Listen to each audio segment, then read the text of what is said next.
Bonjour à tous les auditeurs et bienvenue dans Teatro Mundi.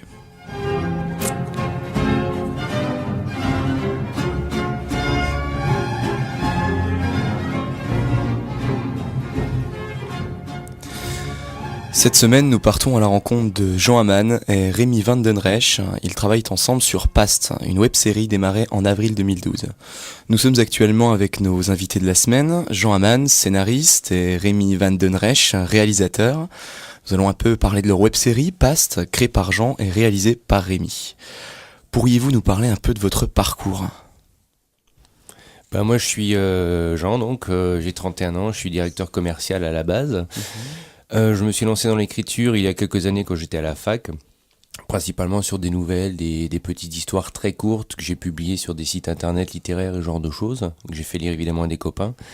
Et Past en fait est né d'une histoire vraie, entre guillemets, sans le côté super fantastique qu'il y a dans la série, dans le sens où j'étais au Panthéon à Paris et sur les fresques j'ai vu la copie conforme de mon père. Donc d'accord. Là, waouh, qu'est-ce qui se passe quoi ? Une révélation. Ah ouais, révélation. Je vois quand même mon père sur une fresque au Panthéon. Donc j'avais envie d'écrire une nouvelle là-dessus. Ça a démarré par quelques pages, puis beaucoup de pages, et puis au fur et à mesure, je me dis, pour une nouvelle, ça commence vraiment à prendre de l'ampleur. Et du coup,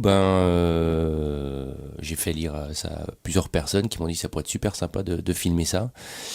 Et du coup, transformer la nouvelle en scénario. Donc, je suis passé de directeur commercial à scénariste. Voilà.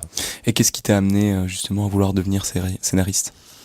Au départ, c'était vraiment plus sur de l'écriture littéraire, hein, donc nouvelle, petite histoire. Et le scénariste, j'ai appris via Internet en fait à comment rédiger un scénario, parce que j'ai aucune formation là-dedans, contrairement à Rémi qui a fait une fac d'art du spectacle.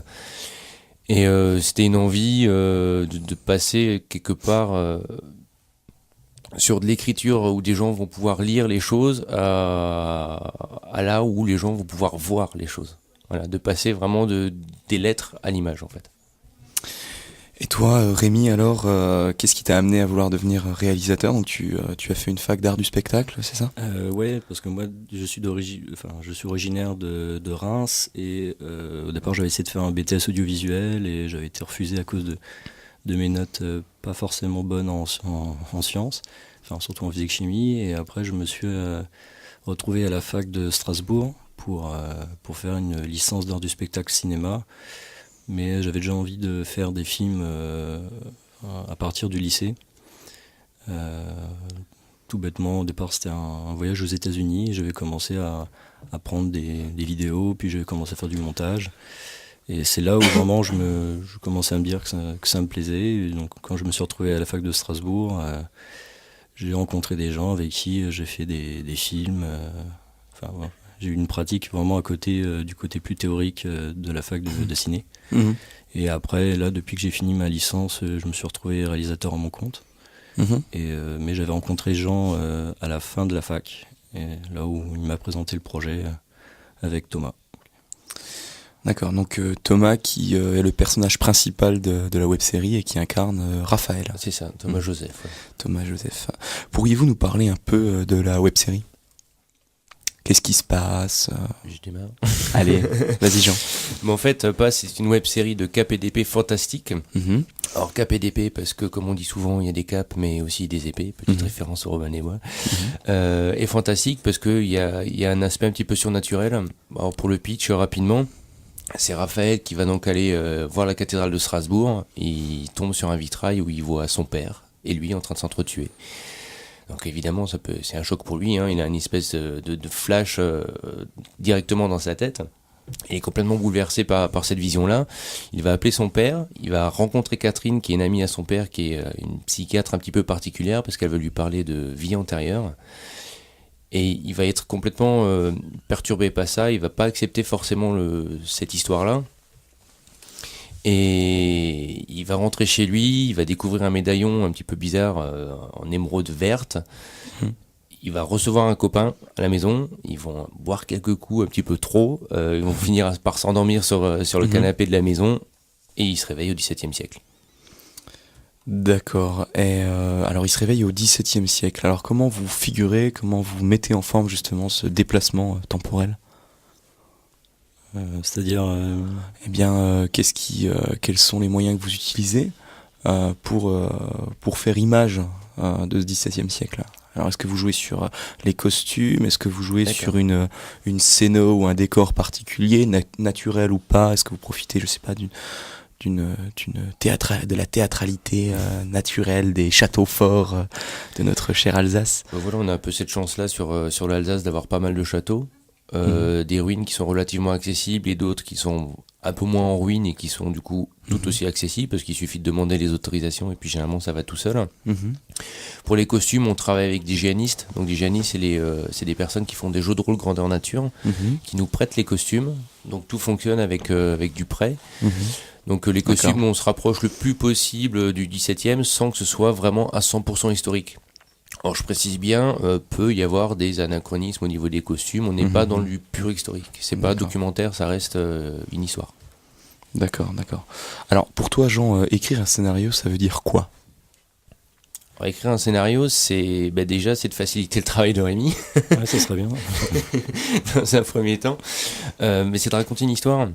C'est d'essayer de mettre un petit peu de son cœur et de ses expériences dedans, en faisant passer quelque part un message, finalement, à travers l'écriture. Que ce soit un message par rapport à quelque chose qu'on aime personnellement, par rapport à une histoire qui nous tient à cœur, notamment au XVIIe siècle, parce qu'on est une troupe d'escrime artistique, une grosse partie de l'équipe fait l'escrime artistique, donc l'escrime reste une passion, c'est pour ça qu'on a voulu intégrer ça dans Past aussi. Et ouais, la scénarisation, c'est ça, c'est raconter une histoire et surtout finalement faire plaisir aux gens. Faire plaisir aux gens, d'accord. Alors d'une manière générale, qui sont les acteurs? Ils viennent d'où ces acteurs? Alors l'acteur principal vient aussi de la fac de Strasbourg, c'est Thomas Joseph. À côté, on a une actrice professionnelle qui est Annick Auger-Fresneau. Et puis la majorité des acteurs sont des gens que connaissaient Jean avec l'escrime. Et puis aussi un peu de gens qui sont rajoutés au casting. Alors Rémi, en tant que réalisateur, est-ce que tu fais de la direction d'acteur? C'est-à-dire qu'au début, moi j'avais un souci, puisque comme je n'ai pas écrit le scénario, je connaissais pas forcément l'arrière-plan des personnages, forcément comment ils devaient être. Mais avec Jean, on a bossé tous les deux pour faire des répétitions avec une directrice d'acteur, pour au fur et à mesure vraiment comprendre comment sont les personnages. Donc c'est pas toi personnellement qui t'occupe de ça? Si après sur les tournages on s'en occupe avec Jean. Alors dirais-tu avoir une méthode de direction particulière? La direction au fusil aussi. Ça. La direction au fusil, ouais. Ça, c'est sympa. Ouais, marche Ça bien doit aussi. rouler pas mal alors du coup. Je voulais avoir un taser mais... Ouais. Non, comment dire Après par rapport à la direction d'acteur, effectivement comme on a beaucoup de gens qui sont amateurs, au début ça n'a pas forcément été évident, mais au fur et à mesure, comme c'est ça qui est bien, comme c'est une web série, donc c'est une série évidemment, ce qui est bien c'est que les acteurs comprennent au fur et à mesure, ils prennent des automatismes, et donc c'est beaucoup plus facile pour tourner avec eux. Donc ça se base sur l'expérience, quoi. C'est au fur et à mesure des répétitions qu'ils prennent le pli, quoi, d'une certaine manière. Alors au théâtre, en tout cas dans les mises en scène dites textocentristes, le comédien doit s'en tenir au texte. En est-il de même avec les acteurs de Past ou peuvent-ils improviser d'une certaine manière? Alors, il y a très peu de place à l'improvisation parce que l'écriture est une intrigue. Donc on peut pas s'amuser à partir à droite, à gauche par rapport au texte qui est écrit. En revanche, on s'adapte surtout par rapport à chaque personnage, à chaque acteur. Comme disait Rémi, beaucoup sont amateurs. Certains n'ont même jamais fait ni de théâtre, ni de cinéma ou quoi que ce soit. Donc on s'adapte aussi aux gens, à leur façon de parler de tous les jours. Donc c'est vrai, comme je disais tout à l'heure, Past est tiré d'une nouvelle, donc très littéraire. Le scénario de l'épisode prologue, à la base, n'était pas du tout fait pour être joué, en fait. On s'en est rendu compte avec Rémi, on a adapté les textes, parce que ça se lisait très bien, mais ça se disait pas très bien. D'accord. Ouais. Voilà, donc après, les gens s'adaptent sur les tournages.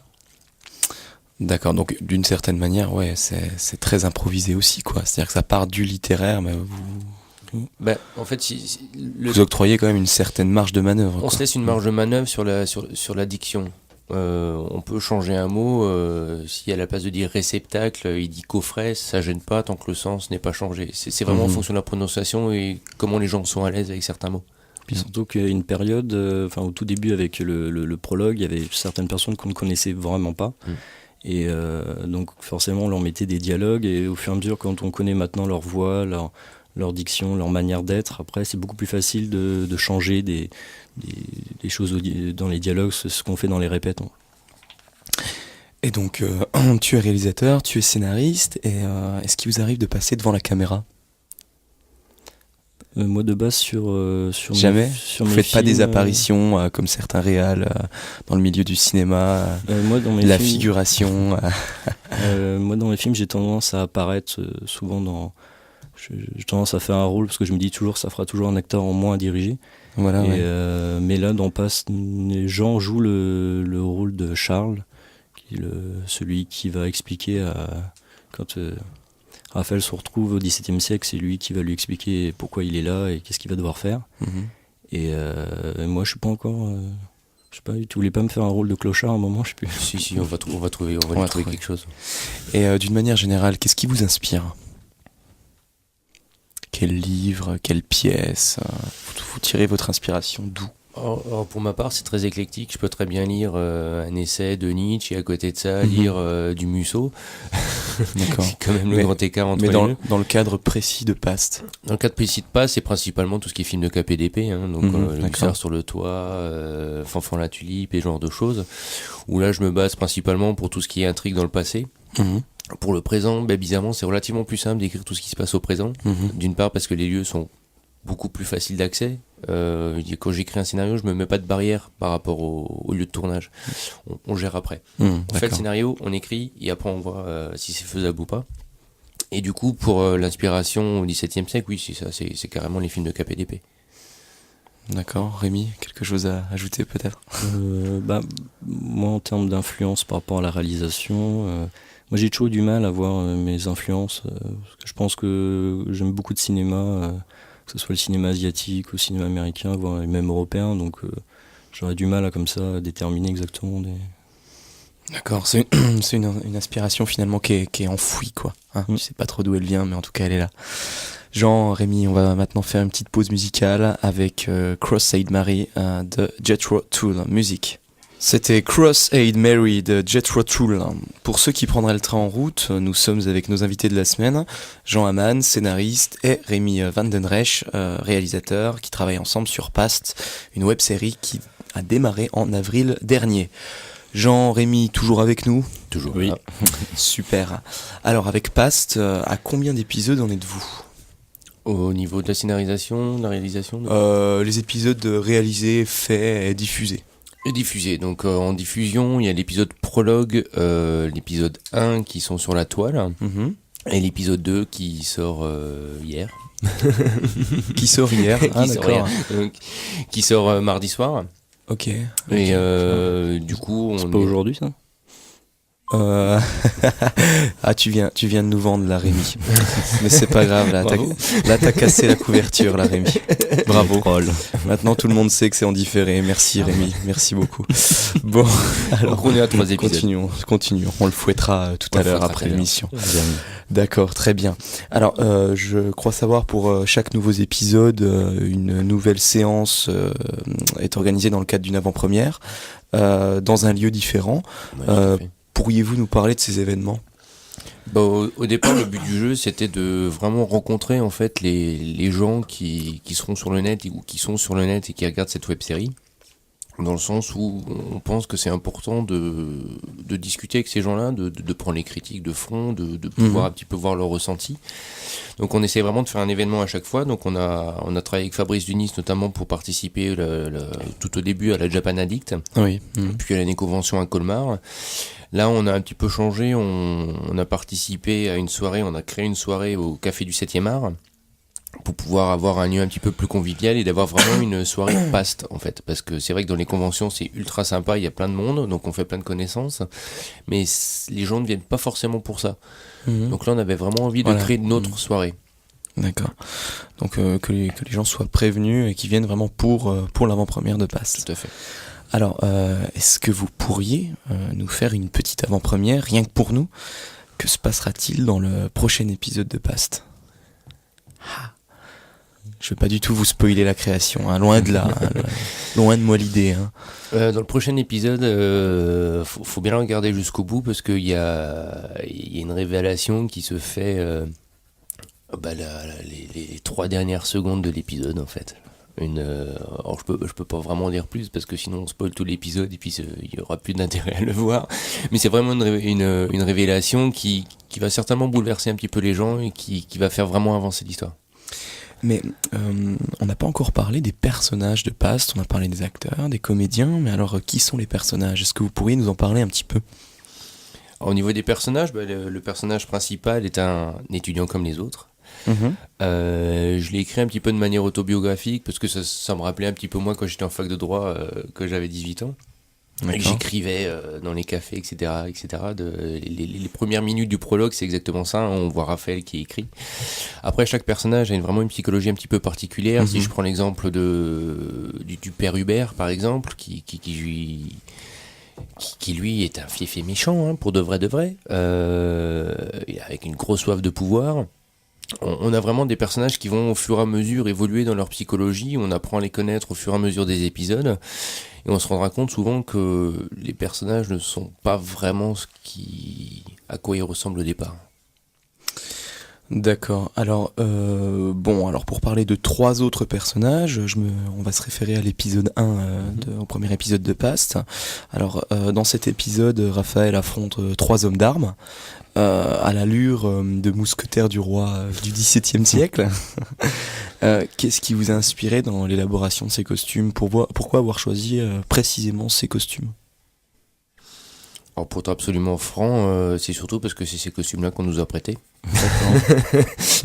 D'accord, moi je veux dire c'est une bonne raison, hein, déjà. C'est une raison purement pratique en fait, pour commencer, mais surtout c'est des costumes qui font plus miliciens ou mercenaires que vraiment mousquetaires. Parce que d'une part, j'avais pas envie de sombrer dans le côté mousquetaire qu'on peut voir dans les films de KPDP pour pas avoir le problème historique. Donc vraiment pour être totalement libre avec ça. Justement, Alors bon, justement tout à l'heure tu nous disais que mettre en scène, hein, si je peux dire, le passé est finalement plus compliqué que de choisir le présent. Qu'est-ce que tu dirais qu'est-ce que tu nous dirais des contraintes historiques dans la création de Past?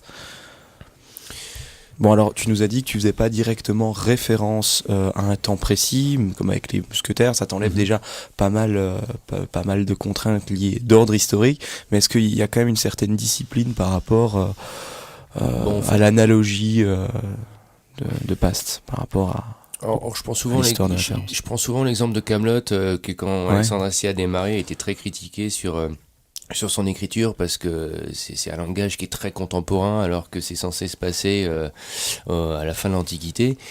On fonctionne un peu de cette manière-là aussi. On fait pas vraiment attention au dialogue parce que si on avait mis du français du XVIIe siècle, personne ne comprendrait rien déjà pour commencer. Ouais, puis c'est un anachronisme qui rajoute une certaine distance, un certain comique du coup. Voilà, faut que les gens puissent s'identifier au personnage, que ce soit du présent ou du passé.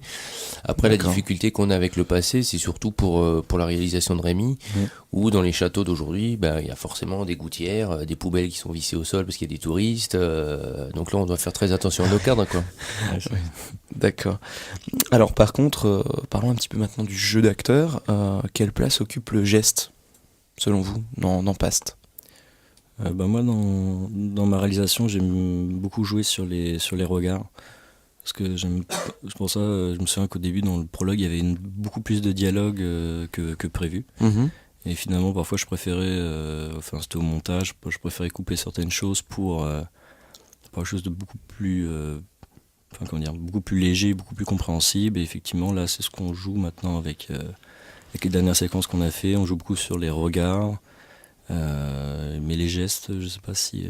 En fait, si je peux enchaîner, c'est vrai que la difficulté qu'on a eue au départ, avant que Claire Abrahamian nous aide sur la direction d'acteur, c'est que souvent on savait pas trop comment se positionner, c'est-à-dire qu'au niveau du jeu d'acteur pour les amateurs, les yeux allaient, la bouche allait, mais le corps ne suivait pas forcément. Donc sur des scènes de dialogue qui étaient un petit peu longues, c'était relativement statique.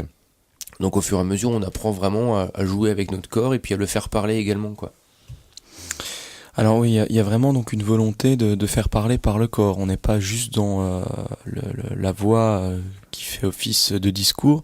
Vous êtes vraiment dans un travail du corps.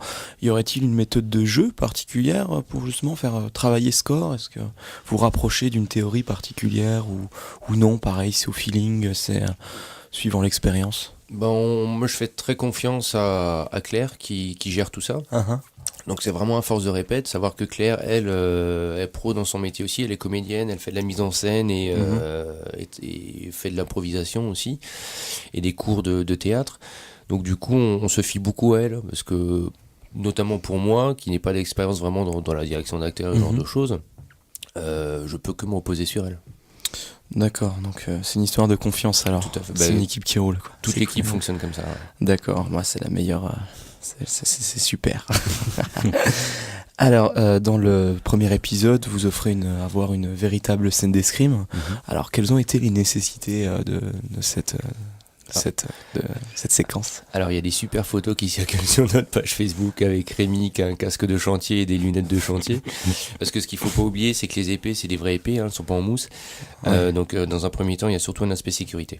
Ouais. Alors Stéphane et moi travaillons sur les chorégraphies. Là il y a le maître d'armes de notre troupe d'escrime artistique qui s'appelle Michael Orlu qui va gérer les prochaines chorégraphies. Parce que ça, évidemment, les chorégraphies vont monter en puissance. Il va y avoir de plus en plus de monde, de plus en plus de choses un petit peu visuelles. Et les contraintes, c'est déjà d'une part pour les personnes qui n'ont jamais fait d'escrime. Je pense notamment à Jean-Luc et puis à Thomas qui ont appris ça vraiment sur le tas. On leur a fait un cours accéléré. Et les contraintes physiques pour Rémi qui est très près avec la caméra et qui... C'est-à-dire que ça, je m'en suis rendu compte en live. C'est ça, j'avais pas vraiment tilté sur la sécurité. Moi, je regardais que mon cadre. Et puis, au bout de la deuxième fois où j'ai vu l'épée près de ma tête, je me suis dit, bon, on va peut-être mettre un... D'accord, on va peut-être changer les choses, quoi. Ou au moins un bouchon, quoi, sur les épées, comme avant, quoi. Mais en fait, les lames, elles sont évidemment pas pointues et elles coupent pas. C'est des vraies épées, mais le bout en fait c'est pas vrai, on n'appelle pas ça une mouche. Si Stéphane était là, il aurait pu en parler parce qu'il est très technicien là-dessus. Mais effectivement, elles sont pas pointues, quoi. Bon, alors tout va bien, tout va bien. Maintenant, j'ai des jolies lunettes jaunes de protection. Ça. On l'appelle Bono depuis. D'accord, ok, d'accord. Alors, on parlait des anachronismes tout à l'heure. Jean, tu nous parlais aussi de ta volonté que le spectateur s'identifie au personnage. Mais est-ce que tu ne crois pas que finalement ces anachronismes récurrents dans la série, qui participent à une certaine distance finalement, et qui peut amener le comique du coup dans la situation, peuvent participer donc à la mise à distance entre le public et ce qui est représenté par rapport justement à ta volonté d'identification au personnage. Alors quand je parlais d'anachronisme tout à l'heure, c'est surtout des anachronismes au niveau du dialogue et de l'écriture, dans le sens où visuellement des anachronismes il y en a quasiment pas. On fait vraiment tout pour éviter ce que je disais tout à l'heure, les poubelles, les gouttières, les câbles électriques et ce genre de choses. Et les châteaux dans lesquels on tourne sont inspirés généralement de la Renaissance. Donc on tourne pas forcément dans des châteaux médiévaux parce qu'il y en a quand même beaucoup en Alsace, on essaie vraiment de coller quand même là-dessus. Donc la distance, non, je pense pas qu'il y en aura. Ok, bah alors tout va bien, ça aurait pu être un parti pris après quelconque. Alors bon, ce déplacement temporel ne va-t-il pas participer d'une certaine manière à la théâtralisation du jeu d'acteur par rapport à un jeu naturel qu'on pourrait retrouver chez Raphaël qui vient de notre quotidien, quoi, voilà. Et par rapport, par exemple, aux mousquetaires qui ont eu un jeu beaucoup plus stylisé. Est-ce qu'il n'y aura pas une certaine théâtralité justement dans ce jeu-là? Si, bien sûr. C'est vrai qu'il y a un décalage entre le Raphaël en jean et en basket qui effectivement a un langage beaucoup plus disons courant, avec effectivement ce qu'on voit dans l'épisode 1 avec les mousquetaires qui ont évidemment un phrasé beaucoup plus soutenu, beaucoup plus entre guillemets ancien. Et effectivement, je pense qu'il y a un certain décalage là-dessus. Alors, bon, d'une manière générale, quel rapport entretenez-vous avec le monde du théâtre? Est-ce que vous avez dit tout à l'heure qu'il y avait donc une comédienne qui participait donc à la direction d'acteurs. Il y a quand même une certaine porosité, donc du coup entre votre univers et l'univers de la scène, non? Au niveau de la technique, quelles sont les nécessités de jeu des mousquetaires? Je pense qu'on se rapproche quand même beaucoup d'une théâtralisation, comme on a dit, donc selon vous, après... Au niveau de la théâtralisation, nous on en fait beaucoup forcément avec l'escrime artistique parce que on fait de la scène, donc on filme pas, donc on est vraiment en direct devant des vrais gens. Donc du coup là, forcément on est sur la théâtralisation, voire parfois même de l'exagération, surtout en escrime, parce faut que ce soit très très très très visuel pour que les gens puissent comprendre les gestes, comprendre les dialogues, parce que forcément il y a du bruit pendant un combat. Et c'est vrai qu'on essaie d'adapter ça sur Past, mais en diminuant un petit peu la théâtralisation pour pas que ça fasse surjouer. Parce que je dirais que c'est ça la vraie grosse différence entre le théâtre et peut-être le cinéma. C'est que parfois le surjeu au théâtre est nécessaire pour que les gens puissent vraiment profiter à fond de la scène qui se joue, alors que dans le cinéma c'est plus la réalisation, notamment celle de Rémi, où il disait tout à l'heure, où il axe plus sur les regards, sur la gestuelle et ce genre de choses, qui va faire que les gens vont comprendre l'histoire. Alors justement Rémi, quelle place donnes-tu au montage dans Past? En fait, moi je monte moi-même, j'ai pas de monteur, et en termes de liberté, j'ai plutôt une bonne liberté avec Jean. En général, je lui montre le montage vraiment purement image, purement brut. Et j'ai toujours tendance à parfois couper certaines choses qui passent pas vraiment dans certains dialogues ou des choses comme ça, pour vraiment avoir une forme assez beaucoup plus rythmée.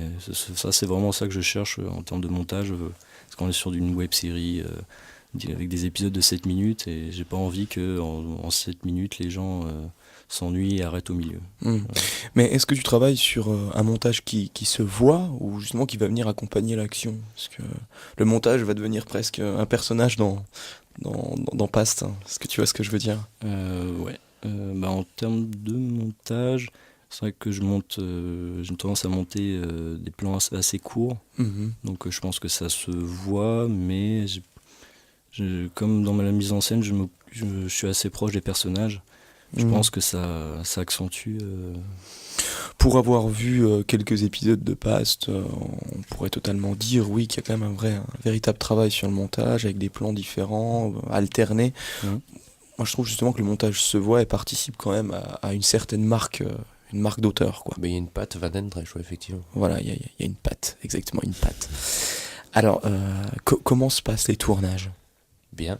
Ouais, bien. Ouais. On va dire ça. Cohésion. De toute façon, vous nous avez dit que ça marchait sur la confiance. Donc déjà, c'est un bon accord à la base. Et autrement, une petite anecdote, quelque chose de sympa. C'est pas forcément évident à organiser en fait les tournages, parce que comme on est tous bénévoles, amateurs, chacun travaille à côté, à part Rémi qui est réalisateur à plein temps. Mais du coup, c'est pas forcément évident à trouver des disponibilités de tout le monde. Donc généralement les tournages, on les organise bien en amont pour que le jour où je dis tout soit vraiment facile, parce qu'on n'a pas toujours forcément le temps de passer des heures et des heures et des heures à refaire les séquences. Donc on essaye d'être très organisé et très efficace là-dessus. Et ce qui est bien, c'est que du coup toute l'équipe suit bien. Puis en termes de planning, comme là tu as écrit à peu près jusqu'à l'épisode 6. Là, ça nous permet d'avoir un planning général quand on a besoin d'un décor dans plusieurs épisodes. Au moins, ça nous permet de tourner les scènes à la suite. Donc, on tourne vraiment les épisodes vraiment dans le désordre. Là, on est en train de tourner l'épisode 4 et l'épisode 5. Et ça permet effectivement, on a l'exemple d'Annie qui travaille sur Paris. Donc, effectivement, quand il faut, là, on a bientôt 3 séquences à faire avec elle. On va s'arranger pour essayer de tourner ça en un jour ou... Okay. C'est tout bêtement, c'est bête, mais... Ok, on va vous souhaiter bonne chance. Merci. Et bon courage, vous faites en tout cas un super boulot, vraiment. Merci. Alors, merci de nous avoir accordé cet entretien, vous revenez quand vous voulez. Avec plaisir. Et ok, au revoir. Au revoir.